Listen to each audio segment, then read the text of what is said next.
All right, welcome to another Monday night here on 97.3 ESPN. Josh Hennig here, and joining me on the Boardwalk Honda hotline. You can follow him on Twitter at Bax Football Guru. He's an NFL historian, writes about the NFL for NFL Spin Zone and other websites. You've seen him on NFL Network as well. Good Morning Football. He is Russell Baxter. Russell, how you doing tonight? I'm good, Josh. How are you? Doing good. The first thing I want to hit on with you is, everyone keeps talking about the Philadelphia Eagles and their quarterback situation. And you and I have had this conversation in the past, which is you look at football. Football is a team sport, and it doesn't matter if it's Nick Foles or Carson Wentz out there. The team itself is what won the Super Bowl, and I think one of the things that stands out with the Eagles for this upcoming season, at least for me, is I think this defense could be better this year than last year, and I think the defense is actually the key for the team in 2018, not as much who's starting week one at quarterback. Well, listen, it's a marathon. You look at a team like the New England Patriots over the years I know they went undefeated in 2007, but more times than not, we're kind of scratching our head 4 weeks into the season. What's wrong with the Patriots? What's wrong with the Patriots? Then all of a sudden we're scratching our head in February to see if they can win another championship. So, as far as their Eagles quarterback situation, they got to make sure they put the best player on the field who is the healthiest.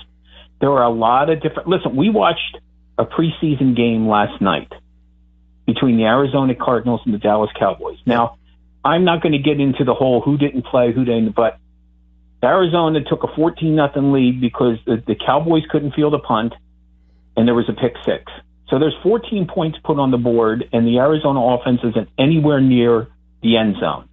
There are so many different ways to win in football. We saw the 2001 Patriots do it with limited offense, despite the Tom Brady, drive at the end of the Super Bowl. I mean, their offense scored 3 touchdowns in 3 postseason games. We just saw Denver win a Super Bowl a couple of years ago.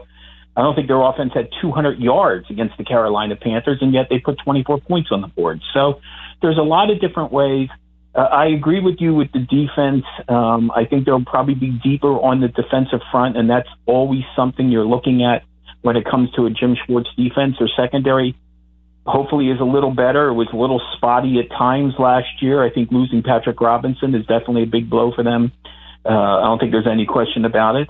But repeating is tough regardless of the sport. We haven't seen a repeat champion in this league since 2003 and 2004, which was the Patriots. So the Eagles have their work cut out for them. But like you said, it's not all about the quarterback. I think it's very easy to make it about the quarterback. Sometimes I hear people talk about quarterbacks and their win-loss records, and it's like they're talking about Bob Gibson and Mickey Lolich pitching in the World Series against each other.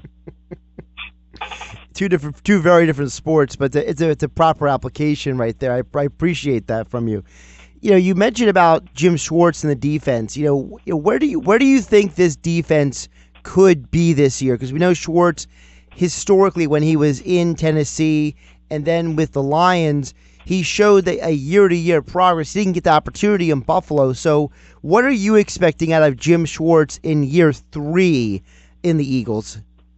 Yeah, he didn't get another year in Buffalo, but boy, he had a hell of a year. Yep. The year he was there and so on, taking advantage of that talent they had up front. And, I don't think Buffalo has played as well against the run since he left. They've also struggled in terms of sacks as well.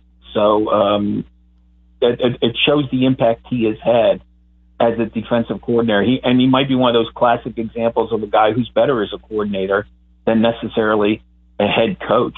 Listen, the more you play, especially with young players, and they get used to where the other person's going to be, the better it is. There's obviously some significant changes on the defensive line. Ben Curry's gone. Bo Allen's gone. They both wound up in Tampa Bay, ironically. But you have Michael Bennett. You have Haloti Ngata.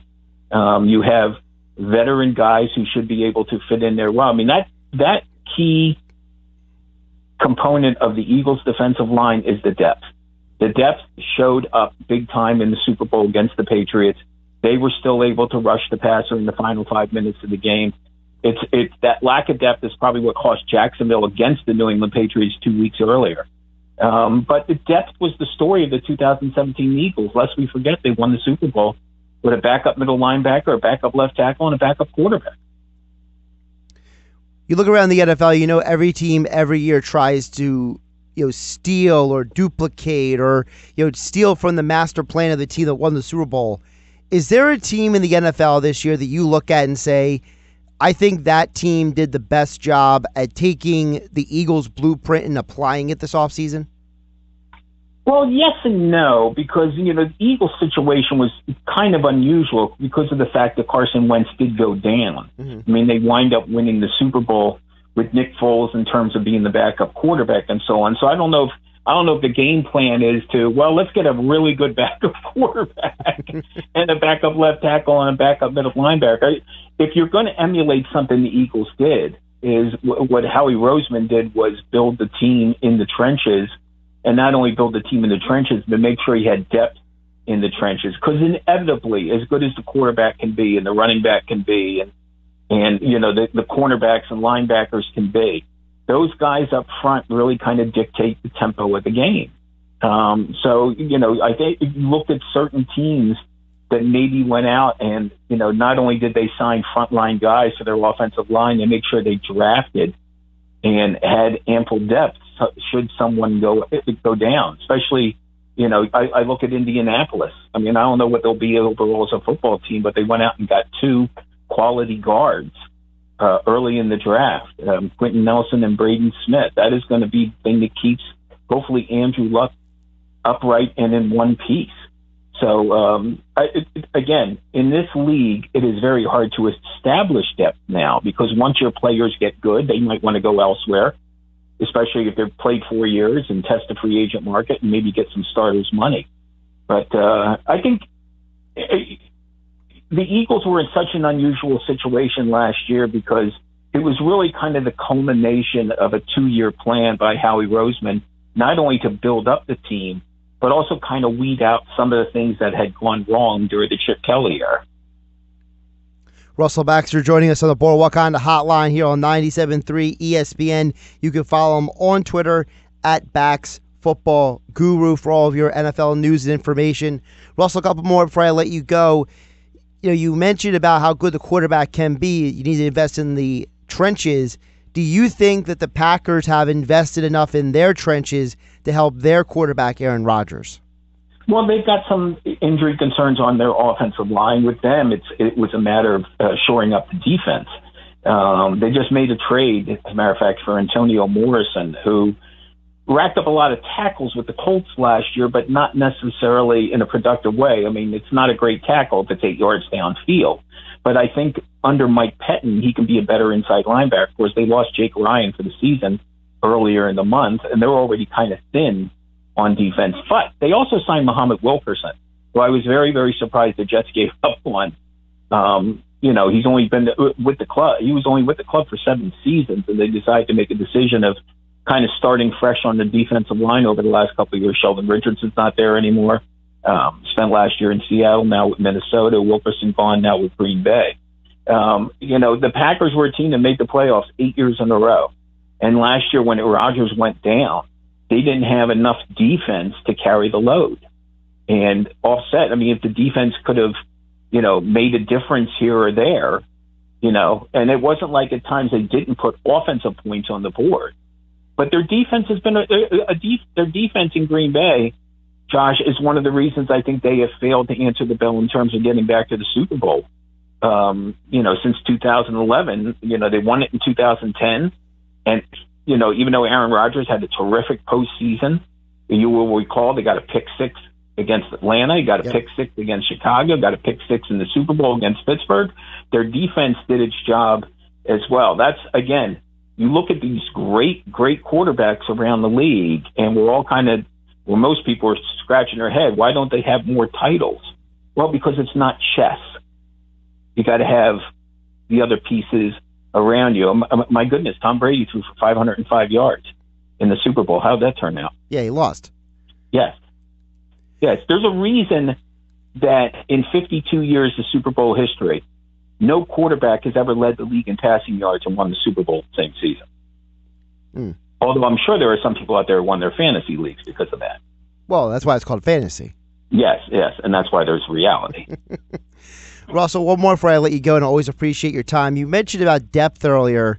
the Cowboys' offensive line, they got issues with Frederick. Zach Martin's coming off an injury. Is the lack of depth that they have behind that vaunted front five, is that going to be the potential doom for that team this year? Well, I think it depends on, again, I'm going to go back to defense, because from what you're seeing from the defense, you're seeing a better defense than we have seen out of Dallas in recent years. It wasn't that long ago, 2 years ago, where the running game was their best defense. Now I think their defense might be on par or slightly ahead of their offense in general. There's questions on the offensive line. There's questions in terms of the receiving core.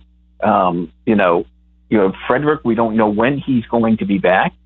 So you look at DeMarcus Lawrence and you look at what you've seen from Randy Gregory, and they have Sean Lee. Maybe it's time for Dallas's defense to lead the charge. I mean, you go back when the Giants, got to the playoffs in 2016 as a wild card behind Dallas. Eli Manning was solid, but you got a lot from Steve Spagnuolo's defense that year. Janoris Jenkins and Olivier Vernon and Jason Pierre-Paul. The Giants fell flat on their face last year, but their defense kind of went into the toilet last year as well. I threw out this record once. I said, I've never heard of a team that had as many wins as cornerbacks suspended in the same season. You'll remember that Dominique Rodgers, Cromartie, Janoris Jenkins, and Eli Apple kind of fell into Ben McAdoo's doghouse. And of course, then Ben McAdoo sacked Eli Manning, and then the Giants sacked McAdoo. Exactly. Russell Baxter joining us on the Boardwalk Honda Hotline. Russell, always appreciate your time on a Monday here on 97.3 ESPN, folks. Give him a follow on Twitter at Bax Football Guru for all of your NFL news and information. Hope you have a great rest of the week as we're ramping up for the NFL season. You got it, sir.